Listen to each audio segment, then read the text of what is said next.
Mga kapuso, hindi ba pag nag-iihaw kayo, meron kayong parang pinapahid? O doon sa iniihaw ninyo, gumagamit karaniwan na brocha o yung tinatawag na paintbrush. Dapat daw ang gamitin, imbis na brocha, ay dahon. Ayon kasi sa pagsusuri ng grupong Eco-Waste Coalition, mataas ang chemical na tingga o lead sa mga brocha o paintbrush. Panoorin po natin itong pagtutok na ito ni JP Soriano. Isa sa mga paboritong aktibidad nating mga Pinoy, lalo na kapag may outing, ang mag-ihaw-ihaw ng isda, manok, pork chop at syempre barbecue. Madalas ring makikita sa ihawan ang mga paintbrush o brocha na ginagamit bilang pampahid ng marinade na pampalasa. Pero sabi ng grupong Eco-Waste Coalition, mag-ingat ang mga gumagamit ng brocha sa pag-ihaw ng pagkain. Sa isang chemical analysis kasi na ginawa ng Task Force on Food Safety ng Eco-Waste sa 25 brands ng paintbrush na nabili nila sa iba't ibang hardware sa Metro Manila, 22 dito ang nagpositibo sa pagkakaroon ng mataas na lead content. For example, so kayo rin, kailangan nyo rin yan. Gamit ang X-ray fluorescence o XRF device, sinuri ng chemical engineer ang mga paintbrush.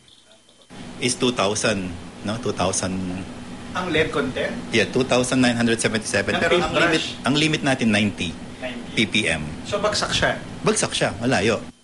Sa US standards, hindi dapat lumagpas sa 90 parts per million ang lead sa isang bagay. Ang lead ay natagpuan sa mga hawakan ng paintbrush at hindi sa mismong bristle nito. Pero kapag ang bristles ay naitapat sa mainit na bagay ay maaring matunaw at humalo sa pagkain.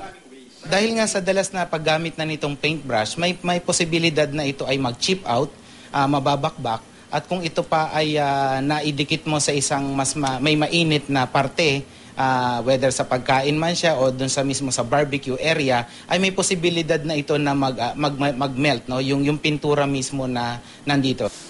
Sa aming pag-ikot kanina, ilang isaw at barbecue vendor sa Kali at ilang kainan ang nakita namin gumagamit pa rin ng brocha. Pagkatapos nito namin gamitin, tatago namin. Tinatago nyo ba rin? Okay. At maging sa may mga lehitimong pwesto ang gumagamit ng paintbrush sa pag-ihaw ng tindang barbecue. Kung gano'n na, hindi yung babaguhin namin. Para? Para magandang yung safe talaga. Ayon sa isang toxicologist, mapanganib sa kalusugan lalo na para sa mga bata kapag nahaluan ng lead o tingga ang pagkain o na-expose dito ng sobra. Ang bata raw maaaring magkaroon ng sari-saring sakit at bumaba ang IQ. Bukod sa lead, iwasan din daw ang mga di natural na inihahalo sa ilang pagkain. Food coloring,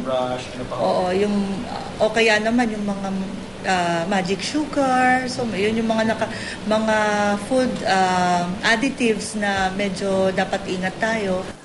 Payo ng Eco-Waste sa publiko sa halip na paintbrush ay gumamit ng itinaling pandan leaves, tanglad o dahon ng saging sa pang-ihaw. JP Soriano, nakatutok, 24 oras.